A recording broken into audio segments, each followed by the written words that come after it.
क्या हो गई? इसी और जिंदगी यार, आओ बोल के चल जाओ, चल बस किताब भी पढ़ना खोल के दे दिया मेरे को। हाँ यार, कभी कभी तो लगता है अपनी भगवान है। कुछ तो बोलो यार, आवाज सही नहीं आ रही। अब आ रही है बेटा?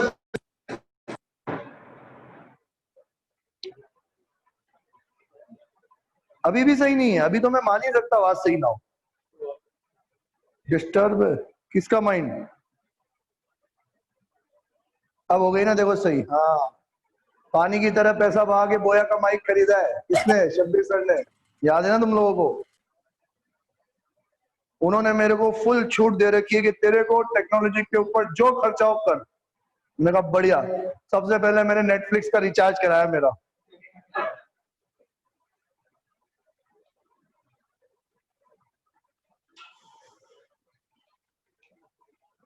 अब मैंने ना एक नई बच्ची को ऐड किया था, इरम को। इरम आई है क्या भाई?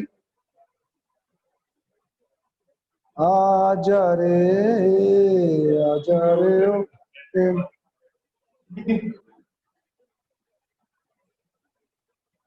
कौन है बदतमीज? हाँ चलो ले लो। वैसे भी मैं तो डाउनलोड कर करके देखता हूँ। नेटफ्लिक्स में ये बहुत बढ़िया है। मैंने 200 रुपए वाला लिया है, मेरे सारे घर वालों की मोबाइल में नेटफ्लिक्स डाउनलोड कर दिया है।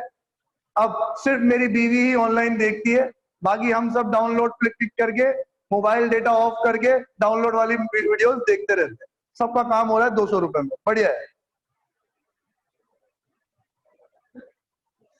और काय को यार गरीब लोग नेटफ्लिक्स के पीछे पड़ते हो? आप लोग थोप टीवी, कुछ हाई टेक वाले तो पहचान गए होंगे, बाकी के नहीं जानते तो THOP टीवी डाउनलोड करो। सारे सास बहू के सीरियल आते हैं उसमें, सारे इंडियन चैनल आते हैं उसमें। अमेजॉन, नेटफ्लिक्स, और कोई है क्या? अमेजॉन नेटफ्लिक्स के सिवा और क्या है? जो भी तू चैट पे टाइप कर दे, सारे चैनल की सारी सीरीज पॉकेट में देखो HD में। गेम्स ऑफ थ्रोन भी मिल गया मुझे वो उसमें। ओल्ड बालाजी आए, छोटे लोग ओल्ड बालाजी। पढ़ाने की इच्छा नहीं है रही यार, आज तो बप्पा है।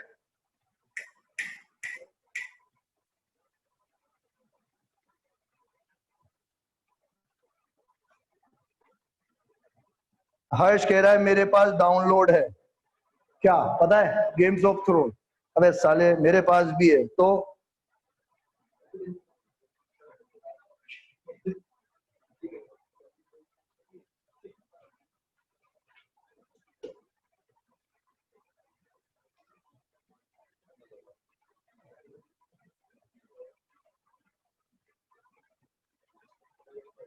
देखो और क्या, 3 बार मैं आठों के आठों सीजन देख चुका हूं।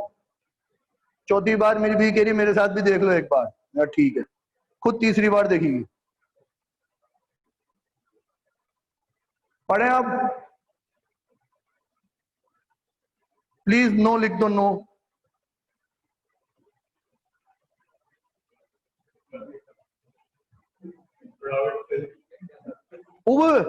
तुषार नो लिख रहे है।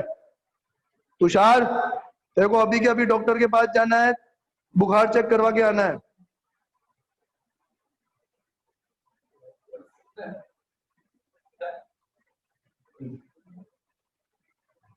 तुषार मेरे लाल, नहीं पढ़ते यार, आज मेरी इच्छा ही नहीं हो रही बिल्कुल।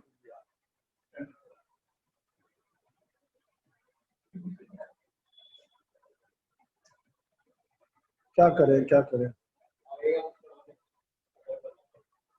लीव करके बताओ, किसने बोला लीव करो फटाफट? अबे यश, तेरा वर्दन अलग कर दूंगा मैं।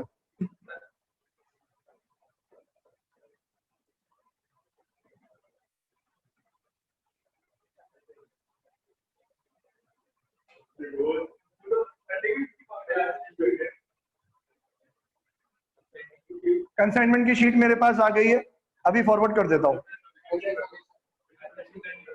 एफएस के सॉल्यूशन की शीट भी मिल गई है।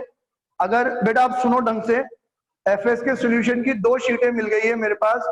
एक बहुत बढ़िया वाली सिर्फ इमेजेस का स्क्रीनशॉट ले रखा है, और दूसरा प्रॉपर वर्ड पे बना रखी है। मैं आपको दोनों दे देता हूं, बट क्यों रुका हुआ है वो काम वो भी समझा दूं। 2 क्वेश्चन में गलती है, 2 क्वेश्चन में गलती है। क्या गलती है? एक तो क्वेश्चन में गलती है कि 8% की बजाय 18% इंटरेस्ट है किसी में। मेरे को याद नहीं क्वेश्चन नंबर, मेरे को क्वेश्चन नंबर याद नहीं है। मींस आपकी जो मैंने शीट दी उसमें 8% लिख दिया, बुक में जो सॉल्व हो रहा है वो 18% से सॉल्व हो रहा है। तो ऐसा नहीं है कि आपका मैच नहीं होगा या उनका मैच नहीं होगा, आपका 8% से एडजस्टमेंट होगा तो 8% से आंसर अलग आएगा पर मैच हो जाएगा, उनका 18% से मैच होगा। तो आप देख लेना। और दूसरा है कि सेल्स का कोई कमीशन है, आपके शीट में 2% का एडजस्टमेंट है और बुक में जो सॉल्व हो रहा है वो 2.5% से सॉल्व हो। तो वो 2 एडजस्टमेंट अगर आप ऑब्जर्व करके कर लो तो मैं पूरी शीट दे देता हूं आपको।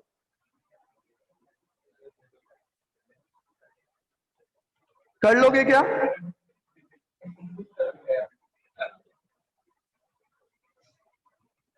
तरुण गया माँ का है।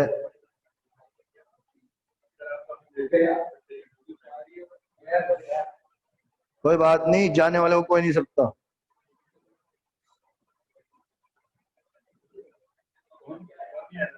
अबे ईशा, मैंने ना तेरा कुछ बिगाड़ा ना छिवा बड़ों का कुछ बिगाड़ा, तो किस जन्म का बदला ले रही है मुझसे? ठीक करके ही देना आप तो।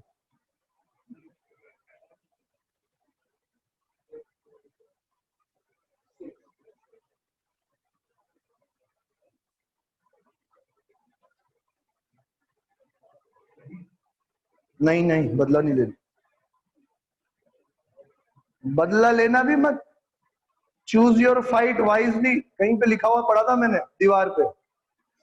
तो क्या कह रहा हूं मैं, आप मेरी बात सुनो।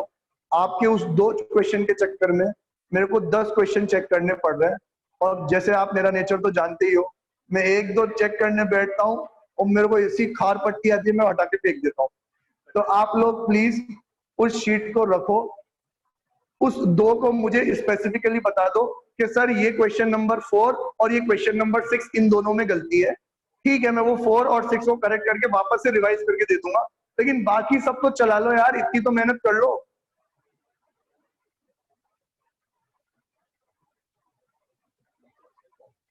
ये सही है, ठीक। खुशी तू भी सही है यार, तेरा नाम ही कितना खुशी वाला है यार, शानदार खुशी। कोई खुश हो के ना हो, तेरे को बोले तो खुशी।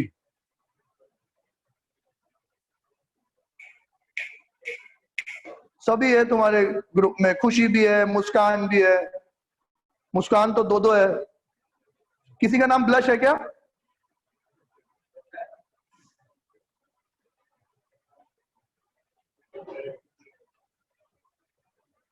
इंदर का नाम ब्लश है? अब हर्षिल मारेगा तेरे को ऑनलाइन वो।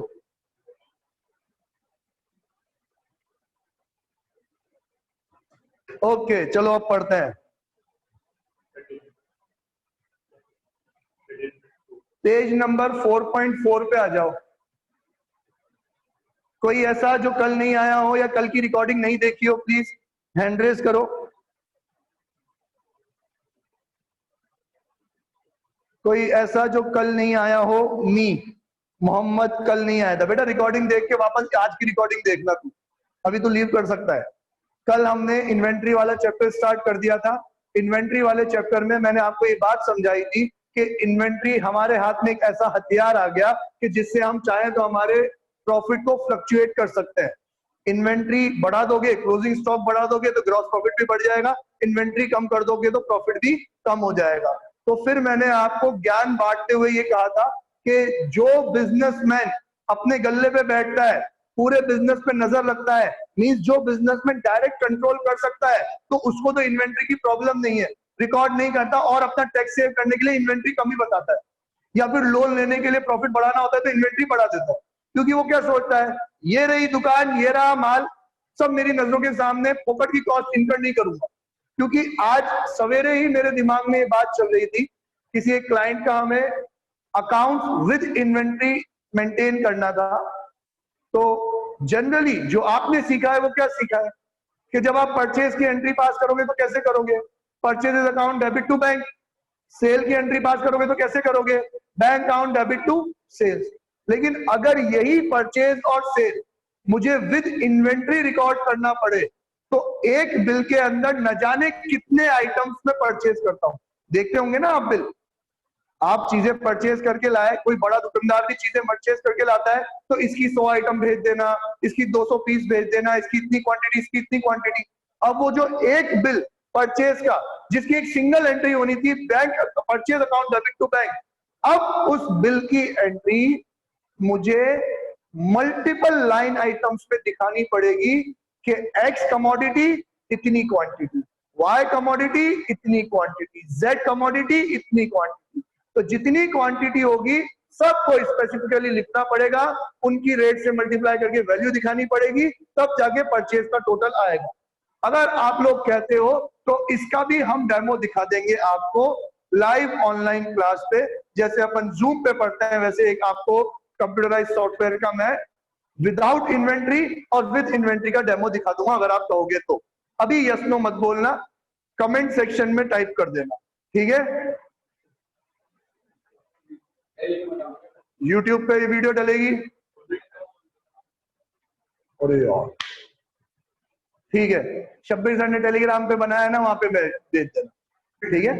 ओके नेक्स्ट, चाय आ गई, थैंक यू सो मच। क्या हुआ, चाय गिर गई उंगली पे? केसवानी मोहित इनका नाम है, ठीक है। आओ फ्रेंड्स चाय पी लो।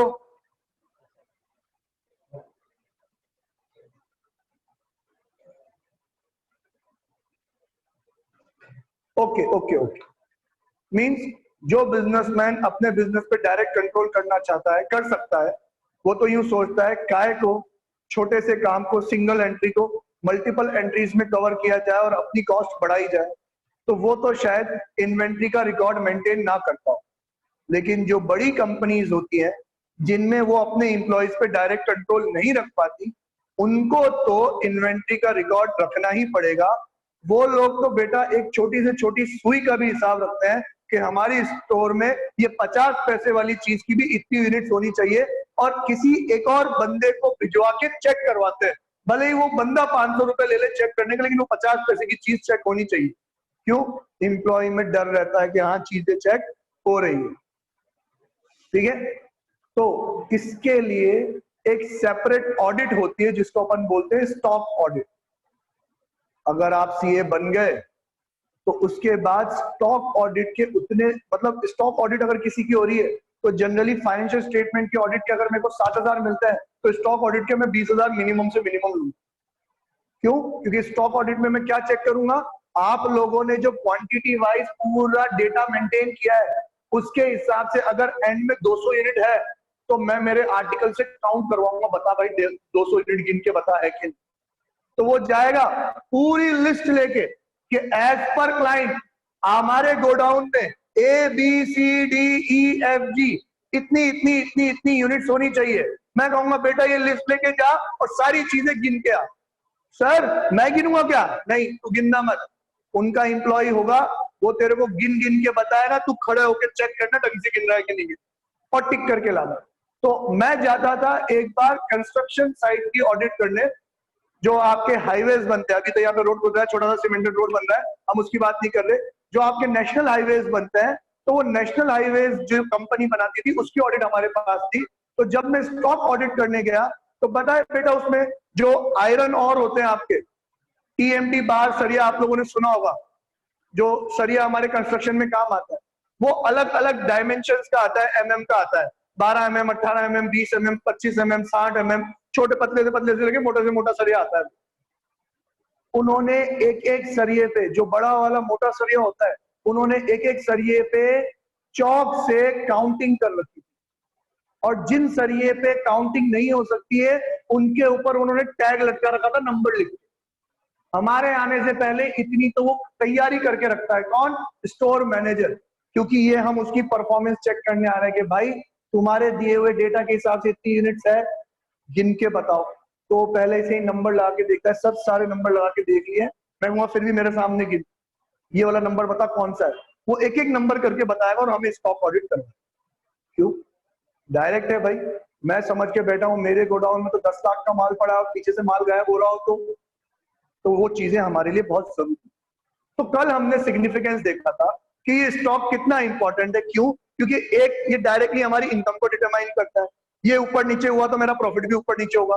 दूसरा, ये मेरी फाइनेंशियल पोजीशन को भी डिफाइन करता है क्योंकि मेरी बैलेंस शीट में शो होता है। तीसरा, ये करंट असेट है तो इससे हमारी सॉल्वेंसी पोजीशन भी डिटरमाइन होती है। एंड लास्ट, स्टैट्यूटरी कंप्लायंस है भाई। उन्होंने खुद ने बोल रखा है एज पर शेड्यूल 3 तीनों ब्रेकअप दिखाने पड़ेंगे, raw material, finish goods and raw material, working progress and finish goods. फिर मैंने चौथा बताया था, कंपनी चौथा भी बताती है कौन सा? कंज्यूमेबल्स, कि जो चीजें रेगुलरली कंज्यूम होती जाती है। ठीक है, अब आगे पढ़ते हैं। नेक्स्ट वाला page, page number 4.4, star mark कर लो, बहुत इंपॉर्टेंट है। और एक एक वर्ड ढंग से पढ़ेंगे, एक एक वर्ड का बहुत गहरा गहरा मीनिंग। कौन सा? कि भाई जब आप इन्वेंट्री का वैल्यू करोगे उसका बेसिस क्या होगा? तो मैं अभी बोल्ड बोल्ड इंपॉर्टेंट चीजें बता देता हूं आपको।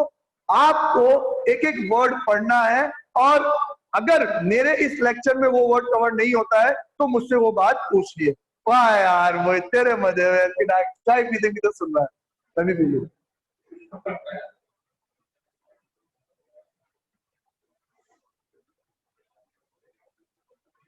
ओके, इन्वेंट्री का वैल्यूएशन, कॉस्ट और NRV whichever is lower. NRV की बात करते हैं पहले क्योंकि वो छोटा concept. Net realisable value. Net realisable value मतलब ऐसी वैल्यू जो मेरे जेब में आने वाली। अगर ये मेरा स्टॉक है, मैं इसको मार्केट में बेचने जाऊं तो 50 रुपए में बिकता है, पर बेचने में 5 रुपए का खर्चा हो जाता है, तो नेट रियलाइजेबल वैल्यू कितनी आती है मेरी? 45। तो इसकी कॉस्ट और 45 विच एवर इज लो। अब बात करते हैं इसकी कॉस्ट। हम जो 11th-12th में पढ़ के आए वो क्या पढ़ के आए सर?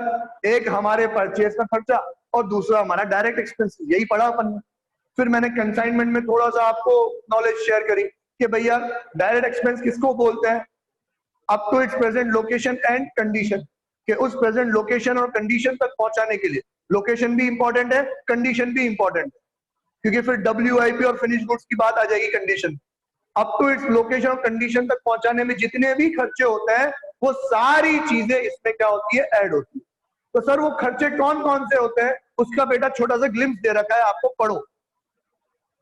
मैं पढ़ रहा हूं पेज नंबर 4.4 पे, कॉस्ट, सेकंड पैराग्राफ से। Cost as per accounting standard, cost of inventory should comprise, पहला, ऑल कॉस्ट ऑफ परचेज।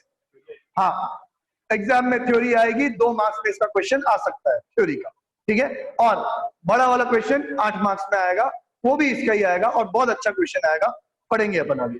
पहले नॉलेज गेन कर लो, क्योंकि आप पास हो के मत हो कोई फर्क नहीं पड़ता। मतलब तुम्हें तो पड़ेगा, मुझे भी पड़ेगा, लेकिन मेन चीज जो फर्क डालती है वो है आपकी नॉलेज। उस दिन बत्ती जली कि ना जली, लेकिन तुम्हारे पास वो नॉलेज होनी चाहिए। तो सुनो, as per ICAI accounting standard, cost में क्या क्या चीजें इंक्लूड होनी चाहिए? पहला, ऑल कॉस्ट ऑफ परचेज। तो नीचे उसने पैराग्राफ में दे रखा है कि कॉस्ट ऑफ परचेज में क्या क्या चीजें इंक्लूड होगी, वो भी लेंगे। Second, cost of conversion primarily for finish goods and working progress. जो चीज परचेज करके लाए वो तो क्या? Raw material. रॉ मटेरियल से फिनिश गुड्स में कन्वर्ट किया तो कन्वर्जन की कॉस्ट भी स्टॉक की वैल्यू में ऐड होनी चाहिए। And last, other costs incurred on bringing the inventory to the present location and condition। ये तो थर्ड वाला छोटा सा पॉइंट बोल दिया, अदर कॉस्ट। कहां तक? लोकेशन और कंडीशन तक लाने के लिए। फैक्ट्री में माल तैयार हो गया, फैक्ट्री से गोडाउन तक लाने का खर्चा भी क्या करेंगे? ऐड करेंगे। लेकिन एक बार गोडाउन में आ गया, अब फिर तुम्हारे गोडाउन की शिफ्टिंग कर रहे हो, वो खर्चा ऐड नहीं होगा। समझना, जो चीज जरूरी है वो ऐड करें, जो चीज अननेसेसरीली आपके डिसीजन की वजह से हो रही है उसको ऐड नहीं करें।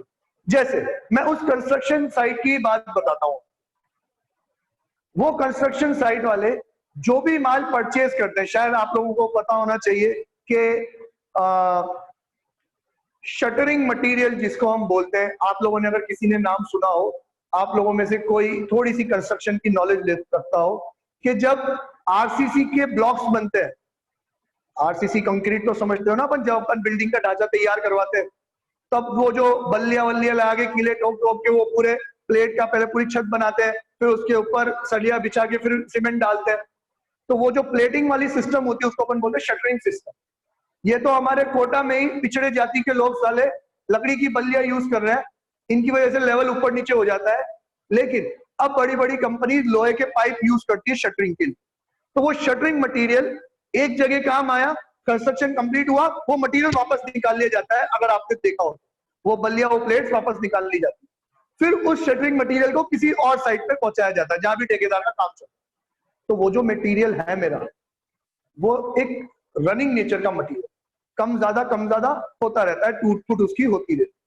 तो एक बार उसको खरीद के गोडाउन में लाया, पहली बार तक की कॉस्ट सारी ऐड करेंगे, फिर मैं उसको एक साइड से दूसरी साइड, दूसरी साइड से तीसरी साइड, तीसरी से वापस पहली में शिफ्ट कर रहा हूं, वो सारी चीजें ऐड नहीं करेंगे। तुम कहो सर अब तो ये मेरा material at the end of 31st March C side पे पड़ा हुआ है, तो ए से बी का ट्रांसपोर्टेशन कॉस्ट, बी से सी का ट्रांसपोर्टेशन कॉस्ट भी ऐड करो, तो वो नहीं कर। समझ में आया? उस चीज को अपन नहीं कर। ठीक है, नेक्स्ट। हाँ, कंज्यूमेबल्स के नेचर में। शब्बीर पूछ रहा है ये शटरिंग तो असेट के नेचर में आया ना? नहीं, कंज्यूमेबल्स के नेचर में आता है। ये एक ऐसा मटेरियल है मेरा जो कम ज्यादा होता रहता है, इसमें टूट फूट होती रहती है। तो इसको अब अपन वैल्यू, सर इसको अपन सेल तो करने वाले हैं ही नहीं, तो ये तो स्टॉक तो हुआ ही नहीं, लेकिन कंज्यूमेबल हुआ ना, तो सेल नहीं करने वाला कंज्यूम तो कर रहा है ना इसको। किसकी तरह? ये सेम टू सेम स्टेशनरी की तरह। ठीक है, हाँ सर कंज्यूमेबल तो है, तो इसका वैल्यूएशन कैसे होगा बेटा? इसका वैल्यूएशन वही कॉस्ट और NRV whichever is lower. अब आपकी कॉस्ट जब आप खरीद के लाए तब तो नया नया था, तो ज्यादा थी। अब जो उसकी हालत है उसमें अगर आप इसको बेचने जाओगे तो रियलाइजेबल वैल्यू तो क्या होगी? कम होगी, तो एनआरवी पे वैल्यू। ठीक है, इसकी वैल्यू आपको कैलकुलेट करनी पड़ेगी। ठीक है, यहां तक जो भी बोला समझ में आया?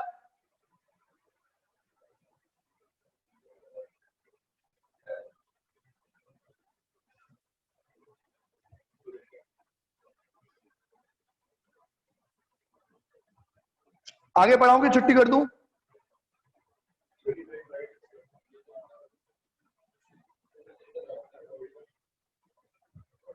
क्या कह रहा है उदित? टॉपिक तो खत्म कर दो एटलीस्ट। मेरी इच्छा होगा तो क्या कहूं तुमको। ओके, कॉस्ट ऑफ परचेज, पहला पैराग्राफ पढ़ रहा हूं वन बाय वन, देखना कौन कौन सी चीज इंक्लूड होती है कॉस्ट में। Cost of purchase include consist of purchasing price including duties and taxes. Underline करो ड्यूटीज एंड टैक्सेस। ये ड्यूटीज एंड टैक्सेस किसकी बात बोल रहा है? जीएसटी की। और मैंने आपको जीएसटी अच्छे से पढ़ाया है। जीएसटी में बेटा दो स्कीम होती है। मैं माल परचेज करके लाया 1 लाख रुपए का, उसके ऊपर 18,000 की जीएसटी लग गई, तो माल कितने का हो गया? 1,18,000। और हमने क्या पढ़ा है कि वो जो 18,000 है उसका तो मुझे क्या मिल जाएगा? इनपुट मिल जाएगा। वो तो मतलब मुझे इनडायरेक्टली क्या हो जाएगा? रिकवर हो जाएगा, उसके पैसे तो वापस जेब में आ जाएंगे। तो अब उस 18,000 पे इंक्लूड करना चाहिए कि नहीं करना चाहिए? नहीं करना चाहिए। क्यों सर? वो तो कॉस्ट ही नहीं है आपकी, वो तो रिकवर हो जाएगा, तो उसको इंक्लूड नहीं कर। लेकिन जब जब आपको वो इनपुट ना मिले तो फिर वो उसकी कॉस्ट में ऐड हो। सर जीएसटी में तो आपने कहा था सबका इनपुट मिलता है, फिर किसका इनपुट नहीं मिलता? बेटा जो लोग जीएसटी में अंडर कंपोजिशन स्कीम रजिस्टर्ड होते हैं, सर ये क्या होता है? ये तो हमने पढ़ा ही नहीं। हाँ तो भैया आईपीसीसी में जब जीएसटी का एक्ट पढ़ोगे तब समझाएंगे, अभी बेसिक नॉलेज दे दो। या फिर छोड़ो ना कंपोजिशन, जो लोग जीएसटी में रजिस्टर्ड ही नहीं है उनको इनपुट मिलेगा क्या? उनको इनपुट नहीं मिलेगा तो उनकी कॉस्ट में जुड़ना चाहिए कि नहीं जुड़ना चाहिए? जुड़ना चाहिए, तो वो तो जुड़े। सर कंपोजिशन भी बता दो, अब आपने बोल दिया है तो फिर हम बताऊं कि नहीं बताऊं? यस और नो? पहला भाई आया, बाकी सबकी इंतजार नहीं करता हूं मैं। कंपोजिशन स्कीम, ये जीएसटी में, सुनो, ये जीएसटी में इनपुट और आउटपुट क्लेम करने के लिए अकाउंटिंग बहुत बढ़ जाती है, जैसा आपने जीएसटी वाले चैप्टर में पढ़ा। और जीएसटी का कंप्लायंस भी बहुत ज्यादा बढ़ जाता है, मतलब बार बार रिटर्न फाइल करने पड़ते हैं। महीने के 3 रिटर्न फाइल होते हैं, महीने के 3 रिटर्न तो 12 महीने के 36 रिटर्न, और साल भर का एक और, तो टोटल 37 रिटर्न फाइल होते हैं।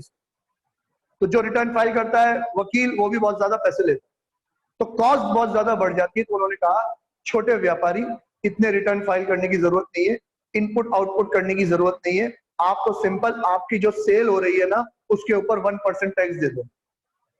बट कंडीशन क्या, आपको इनपुट नहीं मिलेगा, ठीक है।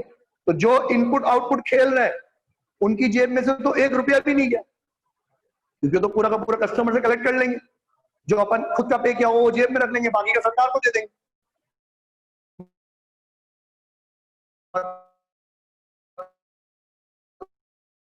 तब अगर तुम जीएसटी में रजिस्टर हो, जिसको दिया रहा, लेकिन अगर आप कंपोजिशन में हो, तो आप कस्टमर से टैक्स वसूल नहीं करोगे, जितने की भी सेल होगी उसके ऊपर 1% का जेब से टैक्स दोगे, और तुम्हें इनपुट भी नहीं मिलेगा। इसीलिए 18 और मार्च 1। तो हमें क्या याद रखना है कि ऐसे कंपोजिशन स्कीम वाले जिनको इनपुट नहीं मिलता इन इनडायरेक्ट टैक्सेस का, उनके लिए ये इनडायरेक्ट टैक्सेस कॉस्ट है, स्टॉक की वैल्यू में ऐड हो जाएगा। सेम चीज कस्टम ड्यूटी के साथ भी, कोई चीज इंपोर्ट करके लाओगे, कस्टम ड्यूटी पे करोगे, अगर वो ड्यूटी ड्रॉबैक स्कीम में होगा, मींस वो ड्यूटी वापस मिल जाती होगी। सर ये कब मिलती है, ये मैंने भी नहीं पढ़ा इतने दिनों में, जब सीए फाइनल में एक बार पढ़ा था तब पढ़ा था, उसके बाद कभी नहीं छुआ। तो कस्टम में भी कुछ कुछ कस्टम ड्यूटी आपको वापस मिल जाती है। अगर वो रिकवरेबल नेचर की हो तो आप ऐड नहीं करोगे, रिकवरेबल नेचर की है तो आप कॉस्ट में ऐड करोगे। Next, freight inwards and other expenditure directly attributable to the acquisition. Trade, अच्छा, ये freight inwards and other expenditure directly attributable to the acquisition, ये समझाने की जरूरत नहीं है मुझे, है ना। एक्वायर करने के लिए जितने भी डायरेक्ट खर्चे हो वो सारे ऐड हो, ठीक है। एग्जांपल भी नहीं देना चाहता। Trade discount, rebates, duty drawbacks and other similar items are deducted in determining cost of purchase. Trade discount या किसी तरीके कोई रिबेट आपको मिल रहा है जो परचेज से रिलेटेड है, पेमेंट से रिलेटेड नहीं है। बेटा सुनना अच्छे से, आपकी नॉलेज के हिसाब से बात करूं तो आपने डिस्काउंट में 2 तरीके के डिस्काउंट पढ़े हैं, एक पढ़ा है आपने ट्रेड डिस्काउंट, एक पढ़ा है cash discount. Trade discount quantity purchase करने पे होता है, तो ये परचेज से जुड़ा हुआ है, तो ये तो माइनस होगा, इसकी तो एंट्री भी पास नहीं होती, बचपन से सिखाया गया, तो ये स्टॉक की वैल्यू में ऐड भी नहीं होगा। कैश डिस्काउंट, कैश डिस्काउंट का स्टॉक से परचेज से कोई लेना नहीं है, किससे है, पेमेंट से लेना देना, तो फिर वो माइनस नहीं कर। बाकी दूसरी चीजें ड्यूटी रिबेट वगैरह कुछ है तो वो माइनस कर देंगे। जैसे रिबेट क्या होता है कि आपने जो माल खरीदा उसमें आपको डैमेज मिलता है, कुछ गुड्स डैमेज कंडीशन का, तो आपने कहा इसके पैसे नहीं दूंगा, तो कहा ठीक है चलो डेबिट नोट दे देते हैं, क्रेडिट नोट दे देते हैं, आपका बिल का अमाउंट क्या कर देते हैं, कम कर देते हैं, तो वो जो रिबेट है वो आपकी स्टॉक की वैल्यू में से क्या हो जाएगी, कम हो जाएगी, ठीक है। मतलब जितना जेब से पैसा लगेगा उतना ही लेना है। In other words, costs include any amount paid to the seller reduced by any discount rebates given by the seller. Similarly, any duties paid to the supplier will be part of the cost of the inventory unless the enterprise can recover these taxes duties from the authorities. Read कर लेना सारी वही बातें जो मैंने बोली। अगला cost of conversion, शायद ज्यादा नहीं बताया इसमें। Of inventories include costs directly related to the units of production such as direct labor. They also include systematic allocation of fixed and variable overheads. Underline करो, systematic allocation of fixed and variable overhead. IPCC में costing के subject में पूरा detail में पढ़ोगे। Fixed and variable overhead क्या होते हैं कि बेटा कोई कमोडिटी मुझे बनानी है तो इस कमोडिटी में कुछ मटेरियल तो ऐसा लगेगा जो डायरेक्ट है, जितना बनाता जाऊंगा उतना लगता जाएगा। जैसे ये प्लास्टिक बॉडी, स्क्रीन डिस्प्ले वगैरह सब मोबाइल की बात करो, ये डायरेक्ट मटेरियल, और इसको बनाने वाला एक लेबर जो इसको बना रहा है, इसके बनाने के हिसाब से पैसे ले रहा है, जितनी यूनिट्स बनाई उतने पैसे ले रहा है, तो वो क्या है, डायरेक्ट लेबर, ठीक है। ये डायरेक्ट, अभी वेरिएबल और फिक्स की बात नहीं कर, डायरेक्ट और इनडायरेक्ट की बात, ठीक है। तो ये तो है मेरे डायरेक्ट खर्चे। अब आते हैं अपन इनडायरेक्ट खर्चों। इनडायरेक्ट पे, अब इनडायरेक्ट तो सर ऐड ही नहीं होंगे, इनडायरेक्ट इन द सेंस कि जो इस प्रोडक्ट की क्वांटिटी वाइज वेरी नहीं करेगी, जैसे इस मोबाइल को जो मशीन बनाती है, वो मशीन में एक ऑयल लगता है और वो ऑयल हर 1000 यूनिट्स के बाद क्या करना पड़ता है? रिप्लेस करना पड़ता है। तो मोबाइल देख के तो ऑयल समझ में नहीं आ रहा, लेकिन आपको पता है कि हर 1000 के बाद वो एक ऑयल की डब्बी तो लगेगी, और वो ऑयल अपने आप में 10,000 का आता है। तो उस ऑयल, उस 10,000 को 1000 से डिवाइड करोगे, मतलब एक मोबाइल बनाने में 10 रुपए का वो ऑयल भी लग रहा है। तो ये क्या है? आपका वेरिएबल ओवरहेड, जो क्वांटिटी वाइज वेरी करता जाता है। कर रहा है कि नहीं कर रहा? जितनी क्वांटिटी बनाओगे उतने ऑयल के डब्बे कंज्यूम होते जाएंगे। हर 1000 पे एक डब्बा बनेगा, दूसरा 1000 बनाओगे तो एक डब्बा, और 3000 बनाओगे तो 3 डब्बे। तो ये क्या है? वेरिएबल एक्सपेंस तो है पर डायरेक्टली नहीं दिख रहा, तो उसको सिस्टमेटिकली क्या करेंगे? अलोकेट करेंगे। सर ऑन एन एवरेज इस एक ऑयल में 1000 यूनिट बन जाती है, तो 10,000 डिवाइड बाय 1000, एक यूनिट पे कितनी कॉस्ट लगेगी? 10 रुपीज। तो जितनी भी यूनिट्स आपके गोडाउन में पड़ी है उस पर 10 रुपीज और जोड़ो। आई बात समझ में? अब ये तो हुआ systematic allocation of variable over. अब इसमें भी वेरिएबल और सेमी वेरिएबल अलग अलग कैटेगरी होती है, मैं अभी आपको कॉस्ट नहीं पढ़ाना चाहता। अगला लेते हैं अपन फिक्स्ड ओवरहेड। फिक्स्ड ओवरहेड मतलब वो जो मशीन ये प्रोडक्ट बना रही है, वो मशीन भी तो आके खड़ी है, उसका भी तो डेप्रिसिएशन लग रहा है। अब तुम उसमें 1000 यूनिट बनाओ कि 10,000 यूनिट बनाओ कि 1,00,000 यूनिट बनाओ, उसका डेप्रिसिएशन तो लगेगा ही लगेगा।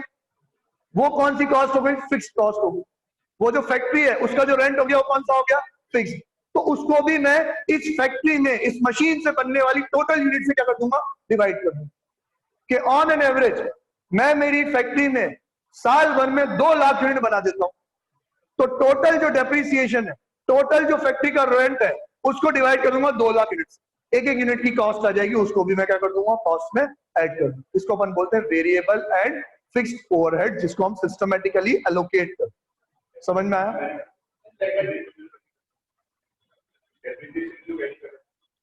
डेप्रिसिएशन भी तो वेरी करता है,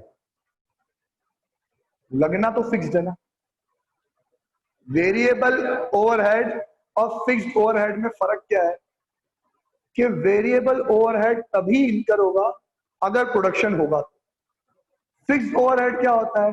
तुम प्रोडक्शन बहुत सारा करो या बिल्कुल भी मत करो, फिक्स तो लगेगा ही लगेगा। तुमने फैक्ट्री ले ली रेंट पे, तुम उस फैक्ट्री में कामकाज करो कि मत करो, रेंट तो लगेगा ना। ये फिक्स्ड ओवरहेड। ठीक है, अभी मैं उन डेफिनेशंस में नहीं जाता, आपको नॉलेज मिल गई कि कैसे करते हैं। ठीक है, चलो नेक्स्ट। और किसी का कोई डाउट हो तो पूछ लो भाई। लेबर की सैलरी फिक्स, तो अब मैं नहीं, आपने पढ़ा होगा इसमें 12th क्लास में बिजनेस स्टडीज में, piece wage rate system, differential piece wage rate system. जितने पीस बनाएगा उतने पैसे मिलेंगे। तो ये तो फुली वेरिएबल।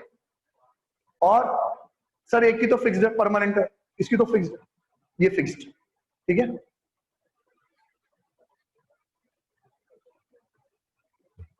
नेक्स्ट। अब नॉर्मल एक्सपेंस कहां होता है? अब नॉर्मल लॉस होता है। हाँ, प्रोडक्शन से जुड़े हुए हैं तो ऐड करेंगे, नहीं है तो नहीं करेंगे, कैपिटलाइज कर लेंगे।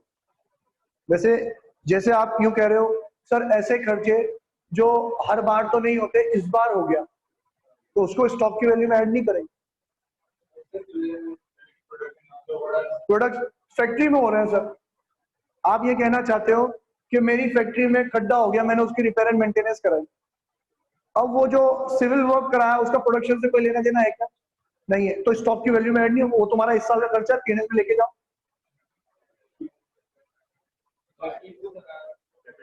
मशीन का रिपेयर एंड मेंटेनेंस, ये कह रहा है मशीन का रिपेयर एंड मेंटेनेंस, वो भी यूनिट से रिलेटेड। अगर आप कहते हो कि इतना तो होता ही होता है, सिस्टमेटिकली अलोकेट कर पाओ तो करना। नहीं सर, सडनली शटडाउन हुआ, पावर में फ्लक्चुएट आया, हमारा मॉनिटर उड़ गया, हमें उसको ठीक कराना पड़ा, तुम्हारे प्रोडक्शन से क्या लेना देना? समझ रहे हो? इसीलिए तो वर्ड लिखा हुआ है सिस्टमेटिकली एलोकेट। सिर्फ डिवाइड करना थोड़ी बोला है उन्होंने कि नहीं बस डिवाइड करते जाओ, प्रोडक्शन से डिवाइड करते जाओ, नहीं, सिस्टमेटिकली अगर एलोकेट हो सकता है तो ही, नहीं तो हर चीज को डिवाइड करने नहीं बैठेंगे। ठीक है, आगे बढ़ते हैं अपन। Other cost, may include administrative overhead incurred to bring the inventory into present location and condition, or any cost, underline करना, specifically incurred on inventory of a specified customer. ये अपन आगे एक मेथड पढ़ेंगे इन्वेंट्री के वैल्यूएशन का, specific identification method, कि भाई एक बंदा स्पेशली आके बोल के गया मेरे मोबाइल में सोने का कवर चाहिए,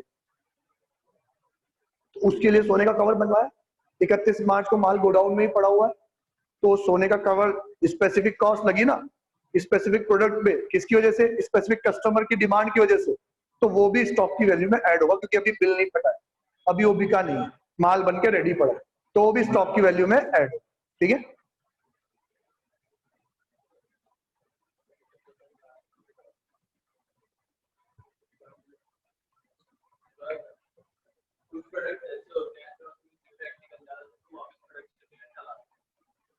एक मिनट पहले इसका ले लूं मैं। एक ने पूछा है लॉस बाय फायर वाले, बेटा लॉस बाय फायर वाले तो गुड्स जल के खाक हो गए, वो तो गुड्स ही खत्म हो गए। आप ये कहना चाहते हो कि उसका जो लॉस हुआ वो मैं रिमेनिंग इन्वेंट्री में एलोकेट करूं क्या, करोगे क्या? नहीं, ये तो अब नॉर्मल नेचर का है, ये तो आपकी पीएनएल में जाना चाहिए, उसका तो कुछ भी नहीं करोगे। ठीक है, हाँ आप ये कहते हो सर आग लगी तो कुछ गुड्स डैमेज्ड हो गए, तो वो जो डैमेज गुड्स हैं कॉस्ट और एनआरवी व्हिचएवर इज लोअर, अगर आपको लगता है ये डैमेज गुड्स भी इसकी कॉस्ट से ज्यादा रिकवर करवा देंगे तो कॉस्ट पे ही वैल्यू करो, नहीं सर ये तो कबाड़े के भाव में जाएगी तो एनआरवी पे वैल्यू करो। ठीक है, ये जिसका डाउट था लॉस बाय फायर वाला वो क्लियर हुआ? यस लिखो भाई।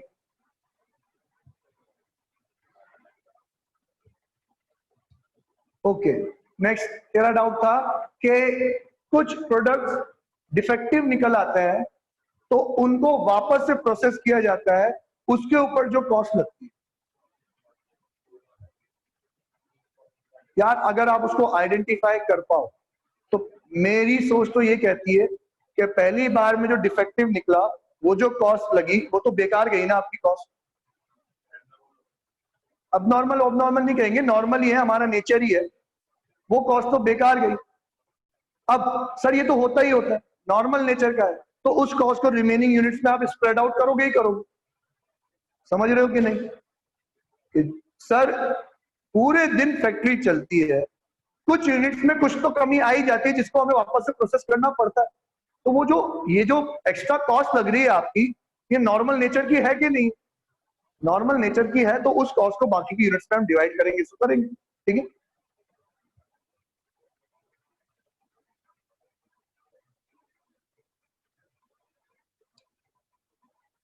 Interest and other borrowing cost, इस पे आता है आपका AS 16 बोरोइंग कॉस्ट का। क्या बोलता है ये पढ़ेंगे बाद में, पहले सुना देता हूं कि बोरोइंग कॉस्ट अगर टाइम एसेंस है, टाइम जरूरी है उसको कन्वर्ट करने के लिए, तो उतने टाइम का जो बोरोइंग कॉस्ट है वो प्रोडक्ट की वैल्यू में ऐड होना चाहिए। लेकिन अगर वो टाइम एसेंस नहीं है फिर भी बोरोइंग कॉस्ट लग रही है तो फिर वो आपका खर्चा स्टॉक की वैल्यू में ऐड नहीं होगा। एग्जाम्पल दारू, दारू बना दी भाई हमने, मोहित बहुत खुश हो रहा है सुनते, पता नहीं क्या राज है। दारू मैंने बना दी, 10 लाख रुपए लग गए दारू में, अब बिकेगी कब? 10 साल जमीन में गाड़ने के बाद। तो जो 10 लाख की मेरी कॉस्ट लगी वो मैं लोन लेके आया था, अब 10 साल तक वो पड़ा रहेगा जमीन में, 11वें साल में बिकेगी, तो 10 साल जमीन में रखना जरूरी है, तो 10 साल की जो इंटरेस्ट की कॉस्ट है वो दारू में ऐड होगी। लेकिन मोबाइल बन के रेडी हो गया, 10 साल से बिक ही नहीं रहा, तो इसकी जो इंटरेस्ट की कॉस्ट है वो ऐड नहीं होगी स्टॉक में। क्लियर है? ठीक है, यही बात लिखी हुई होगी इसमें, अगर ये लोग सही लिखते हैं तो। Interest and other borrowing costs are generally not included in the cost of inventory. However, in some circumstances where production process is longer and it is required to carry inventory for a long period, example wine, rice, timber, it may be appropriate to consider interest and other borrowing costs also part of cost of inventory. ठीक है, कि अगर longer period जरूरी है उसको saleable condition में लाने के लिए, तो फिर हम ऐड कर लेंगे। इफ यू परमिट कॉल ले लूं, थैंक यू। हेलो। नमस्ते। हाँ जी सर।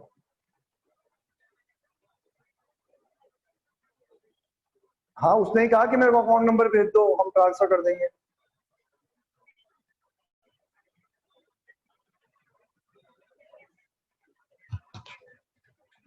एक्चुअली सर काफी टाइम हो गया इसलिए बोला।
यार काफी टाइम हो गया पढ़ते पढ़ते, इन लोग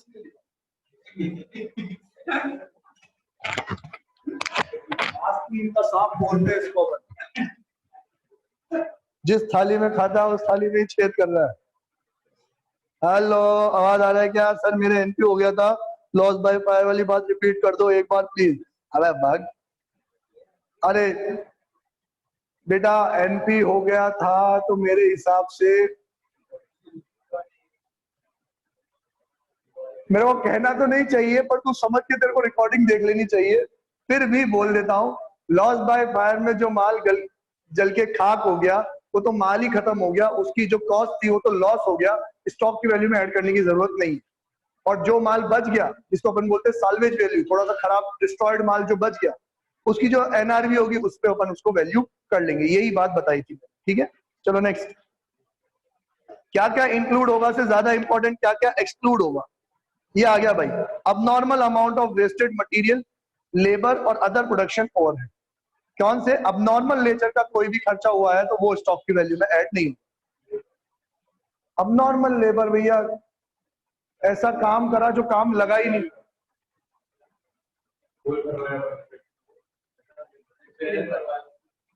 कोई सा भी लेबर हो, मतलब किसी भी ह्यूमन को आप पैसे दे रहे हो उसकी मेहनत के, और वो जो मेहनत थी वो अब नेचर की थी, मतलब हमारे रेगुलर प्रोसेस में वो काम नहीं करवाते हैं भाई, लेकिन यहाँ करवाना पड़ा तो वो स्टॉक की वैल्यू में ऐड नहीं होगा। समझ में आया? दीवार टूट गई, रिपेयर एंड मेंटेनेंस कराया, अब नॉर्मल नेचर। ठीक है, लॉस बाय फायर का, हाँ वो तो स्टॉक ही नहीं बचा, वो तो क्वेश्चन ही नहीं पूछना चाहिए तुम क्वेश्चन ये पूछो, जैसे आप कह रहे हो कि जो लॉस बाय फायर है वो बेकार गया, अब नॉर्मल नेचर है, वो ऐड नहीं होगा। हाँ नहीं होगा, और कैसे करोगे? जो 10 यूनिट जल के खाक हुई तो यूनिट ही खत्म हो गई, उसकी वैल्यू में ऐड करके कैसे करोगे आप? क्या आप ये कहना चाहते हो कि वो जो 10 यूनिट खाक हो गई उसकी बची हुई 90 में अपन उसको ऐड करें, या ये ना कहना चाहते हो क्या आप? लॉजिकल है क्या ये चीज? नहीं ना। अगर ये अब नॉर्मल नेचर का लॉस है तो बची हुई 90 में इसकी कॉस्ट जुड़नी चाहिए क्या? बिल्कुल नहीं, ये तो तुम्हारा इस साल का लॉस है, पीएनएल में डेबिट साइड दिखाओ। ठीक है, हाँ तुम्हें क्वेश्चन ये पूछना चाहिए कि सर ये जो 10 जल के खाक हुई वो तो खत्म हो गई, बची हुई 10 डैमेज हो गई और उनको रिपेयर करने पे लेबर लग गई थी, तो उन लेबर को मैं ऐड करूं कि नहीं करूं? उन लेबर को उस 10 यूनिट में ऐड करना, बाकी की 80 में ऐड मत करना। समझ रहे हो? जो अपन एग्जाम्पल ले रहे हैं, 100 यूनिट्स का स्टॉक था, 10 जल के खाक हो गई, 10 की कॉस्ट तुम्हारा लॉस। सर जो बाकी की 10 जली वो पार्शियली डैमेज हुई, पार्शियली डैमेज को रिपेयर कराने की मेरी लेबर की कॉस्ट लग गई, तो वो जो एक्स्ट्रा लेबर चार्जेस लगे आपके वो उन 80 में ऐड करोगे कि इन बचे हुए 10 में ही ऐड करोगे? बचे हुए 10 में ऐड। और बचे हुए 10 में ऐड करने के बाद फिर देखोगे कि अब इन 10 की कॉस्ट बाकी के 80 से तो ज्यादा है, तो इनकी कॉस्ट और इनसे मिलने वाली NRB whichever is lower. समझ में आया? ठीक है। Storage cost unless those cost are necessary in production process prior to further production stage. क्या इंक्लूड नहीं करना है? स्टोरेज कॉस्ट को इंक्लूड नहीं करना, लेकिन अगर वो स्टोर करना जरूरी है फर्दर प्रोसेस के लिए तो फिर करो। समझ में आया? दीपांजलि वगैरह दारू, दारू भाई हमारी, ठीक है, हाँ भाई दारू। ऊपर भी दो राइस भी लिखा हुआ था, टिम्बर भी लिखा हुआ था।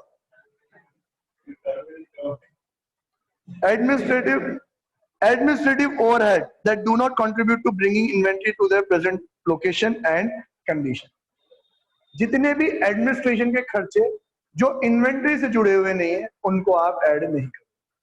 ठीक है, जैसे आपके ऑफिस में जो स्टाफ काम कर, एग्जाम्पल मेरे फैक्ट्री में जो काम कर रहा है जो प्रोडक्शन से रिलेटेड है उनकी सैलरी तो ऐड करूंगा, लेकिन जो मेरा स्टाफ सेल या अदर प्रोसेस से रिलेटेड है उनकी सैलरी स्टॉक में ऐड करूंगा क्या? नहीं, क्योंकि वो प्रोडक्शन प्रोसेस से जुड़े हुए नहीं है। सेलिंग एंड डिस्ट्रीब्यूशन कॉस्ट भी इंक्लूड नहीं करें। खत्म। नेट रियलाइजेबल वैल्यू मैंने बोल दिया, जो आपकी जेब में आया वो नेट रियलाइजेबल वैल्यू, सारी चीजें माइनस करने के बाद। इन्वेंट्री रिकॉर्ड सिस्टम ये भी कल मैंने बता दिया था, परपेचुअल और पीरियोडिक। सर कैसे बताया था? बोर्ड तो यूज किया नहीं, पकड़ में सामने आके खड़े हो गए। मैंने कल किया था बोर्ड यूज, 1000 यूनिट खरीद के लाया था, 800 सेल आउट कर दी थी, 200 बची थी, तो या तो तुम मुझे 800 का हिसाब दे दो, बेचते जाओ रिकॉर्ड करते जाओ, तो तुम्हारे पास 800 का हिसाब होगा। 1000 परचेज, 800 यूज, 200 लेफ्ट, डायरेक्ट निकल आया। ये परपेचुअल, एक एक एंट्री रिकॉर्ड होगी। कौन करेगा एक एक एंट्री रिकॉर्ड? 31 मार्च को वैल्यू करनी है ना, 31 मार्च को गिन के आ जाएंगे, टाइम कम लगेगा, पैसा कम लगेगा। तो वो कौन सा होता है? पीरियोडिक, कि एंड डेट पे जो बचा है उसको अपन काउंट कर लो। पीरियोडिक में थेफ्ट और डैमेज पता नहीं पड़ता, परपेचुअल में थेफ्ट और डैमेज का पता पड़ जाता है। ठीक है, complete bye ta-ta see you. Sir वो डैमेज गुड्स के लिए जो लेबर लगा हो वो भी तो अब नॉर्मल है, तो वो कॉस्ट में क्यों ऐड होगा? बेटा वो जो लेबर लगी है वो डायरेक्टली उस कमोडिटी पे लगी है, तो उस कमोडिटी की कॉस्ट में तो ऐड होगा ना। आज अगर मेरे लिए ये एक डस्टर मैं यूं मानू 10 रुपए में बन जाता है, तो 10 रुपए इसकी कॉस्ट है, लेकिन इसके ऊपर इसका पेंट निकल गया, वापस से पेंट कराना पड़ा, 2 रुपए एक्स्ट्रा लग गए, तो इसकी कॉस्ट मेरे लिए कितनी है? 12 रुपए। 12, और ये मार्केट में कितने में? अगर ये मार्केट में 15 में बिक जाएगा तो इसकी वैल्यू 12 ही, और अगर ये मार्केट में 11 में ही बिकेगा तो इसकी वैल्यू कितनी है? 11। समझ में आया? खुशी बेटा ये डाउट आपका क्लियर हुआ क्या? नहीं हुआ हो तो और थोड़ा डिटेल में क्वेश्चन पूछो।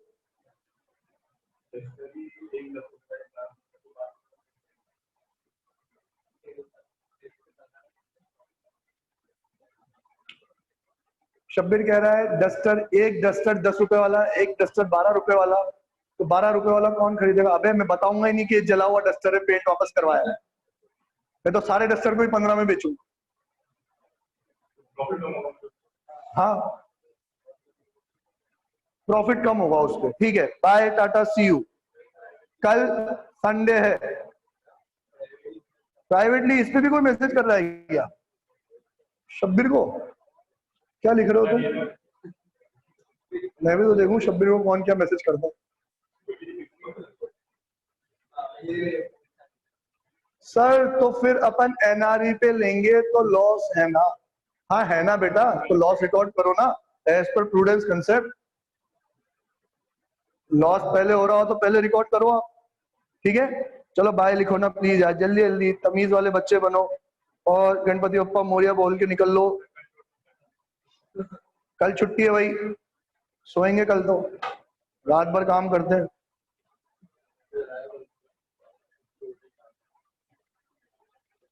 भाई तू होस्ट है, एंड मीटिंग फॉर ऑल कर।